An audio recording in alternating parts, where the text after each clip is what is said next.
Hi, my name is Amy Proctor, and today I'm going to be conducting a book review on Overcoming the 5 Dysfunctions of a Team, a field guide for leaders, managers, and facilitators by Patrick Lencioni. Patrick Lencioni is a New York Times best-selling author. He's the author of 10 books about organizational health. To date, nearly 5 million copies have been sold. In 2008, Fortune magazine called him a guru that you should know. So the purpose of this book is to describe the causes of dysfunction in workplace teams, provide an overview and explanation for identifying dysfunction, provide practical tools to overcome dysfunction, and it lays out a facilitator map of the program and tools to guide the implementation. The ideal audience for this book would be anyone who's seeking to improve their leadership skills, their team dynamics, or simply understand more about how teams function or why their team isn't functioning. So Lencioni lays out 5 basic dysfunctions of the team, starting on the bottom with lack of trust, fear of conflict, lack of commitment, avoidance of accountability, and inattention to results.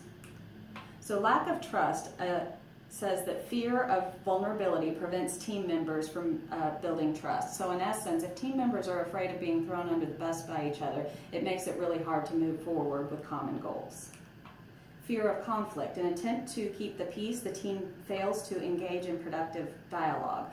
For a team to be successful, they need to be able to have robust dialogue, even if it means sometimes they disagree with each other, to move forward to where they want to be as a group. Lack of commitment. Competing goals or lack of clarity prevents the team from committing to decisions they will follow through on. To be an effective team, the team really needs to sit down together, decide what their priorities are, and decide how they're going to move forward toward those priorities.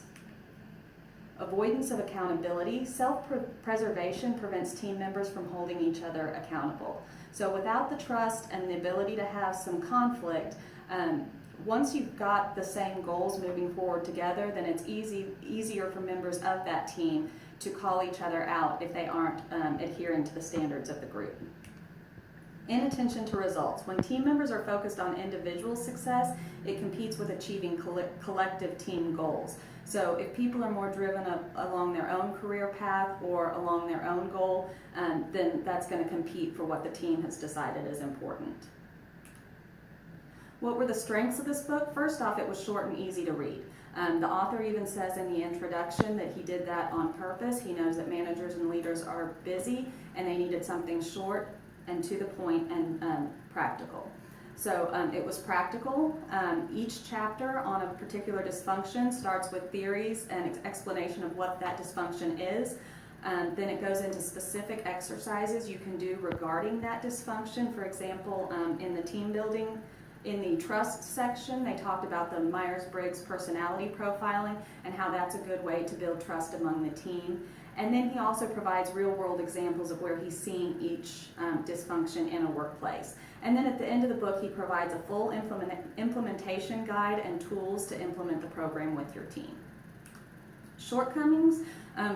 Full implementation of the program would require time and money. He recommends a 6-month time frame to implement the program, and that would include 5 off-site days. That would be 2 at the initiation of the program, 90 days later, a 2-day off-site meeting, and then wrap up at 6 months with a 1-day meeting. To me, this can be difficult to achieve. Everybody's got competing schedules and everybody's got very busy schedules.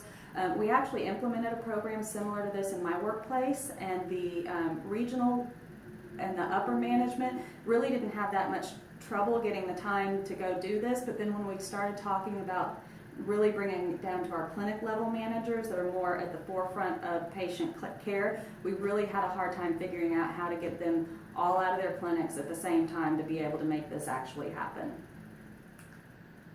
Did the author achieve his purpose? I absolutely think he did. He described the causes of dysfunction. He gave an overview and explanation of how you would identify these dysfunctions. Then he gave you tools to try to overcome them.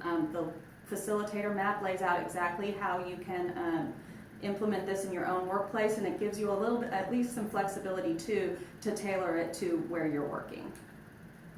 Would I recommend this book? I definitely would recommend the book, despite what I said are the shortcomings. I think there are pieces in there that would benefit anyone who wants to know more about team dynamics and why things aren't working with their team. I actually chose this book based on its Amazon rating with 4.6 stars, and I would absolutely agree with that rating.